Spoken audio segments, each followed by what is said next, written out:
All right, here we are, Monday morning. Let's go. I have begun to notice that I'm growing the bags under my eyes a little bit more potently. It's not because of quarantine issues. It's because the dog has an infected ear right now. And while I was sleeping, she got really, really excited about her itchy ear. She run around and run and like her collar just jingle, jingle, jingle, jingle. I'm like, it's 2 in the blessed morning, and it was a good half hour, 45 minutes of shake, happy dog, shake, happy dog. I mean, she was excited about having itchy ears. Let's go Monday. So anyway, today's gonna be a great day. Last night I was working on a paper for a leadership class, and it was boring. And so I worked on it before dinner. And so I came down to dinner and I was like, mer, blah, blah, blah, mer, blah, blah, blah.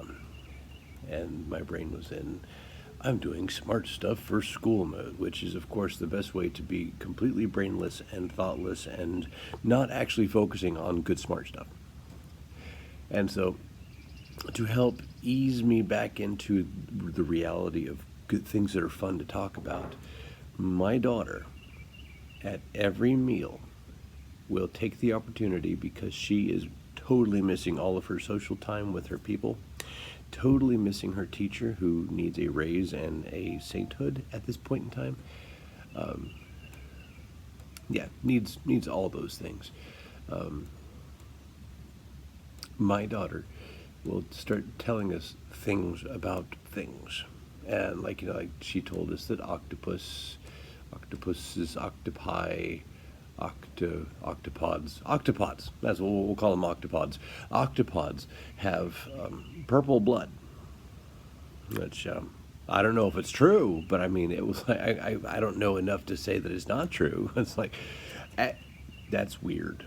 And I don't know how she knows these things. But there it was. And so we're like, okay. And that's when the other kids started quizzing me about what color blood everything else has, and everything that I've seen their blood, which it turns out is a disturbing number of things which I've seen their blood. I'm like, yeah, no, it's red. Yeah, no, it's red. Fish, no idea. I mean, I've seen fish gutted, but it's always like kind of watery up in there. So do fish have blood?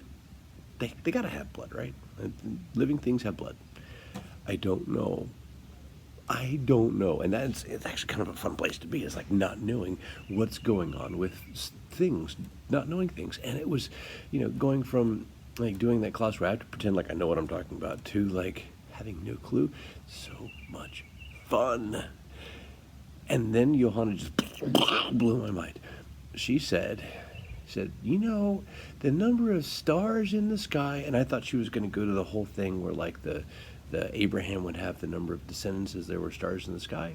But no, that's not where she went. She said, the number of stars in the sky, that's the number of galaxies there are.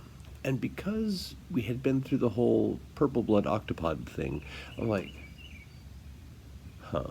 Because normally I would have said, oh, no, actually, there's less galaxies than there are stars, because galaxies are made out of stars. But then I thought, but what if what she meant was there's the same number of galaxies in the universe as there are stars that you can actually see?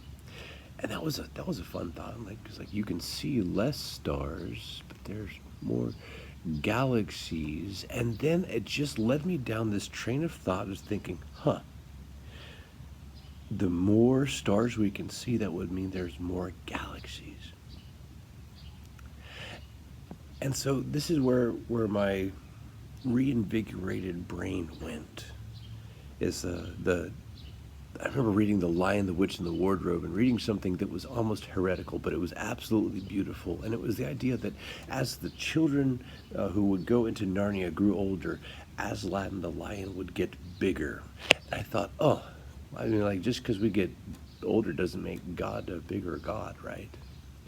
But C.S. Lewis, because he was a big thinker, he thinked his way through these things, and he thought his reasoning was that our experience of God grows the more that we grow with him. So he doesn't grow. He's big. He's immense. He's immeasurable, and he's immeasurable to the point where He's bigger than the big than we big. Oh, words come back.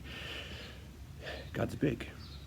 But our experience of him doesn't grow him. Our experience of him grows as we grow in him. Our experience of him becomes bigger the more we give ourselves over to understanding that we have no idea what's going on. In other words, when Jesus said you need to have faith like a child, he didn't mean be a dope who just accepts everything. What he meant was reacquaint yourself with wonder. Reacquaint yourself with what it means to look at the sky and go, wow, I see stars, and so they're big, gigantic things called galaxies. And if I see a star, then that means there's a galaxy that goes with it. And I think that we need to make sure that we are approaching God with that same heart of saying, I see one thing about you, and if I see one thing about you, there's an entire galaxy associated with that I can't see, but it is there and it is wonderful. And if I can just work to discover it, my life will be just that much more struck with awe. There are some things that when I have studied them have become much more mundane. When I studied theater, there were certain parts of me that just began to hate it. I can't go to a theater show without having that small ache in my heart for wanting to do theater again, just because of how much fun it is. Like the actual production of it is. Studying it was at times awful, but doing theater was wonderful. But studying the stars in the sky has not made them any less amazing to look at, and has not made the immensity of it any less perplexing. Studying worship and liberty was one of those things that opened my eyes to just how big a concept it is. Music theory almost ended me, but studying worship was just incredible. Studying things that are big, studying things that require wonder to really enter into an accurate study of them is good, and it's fun.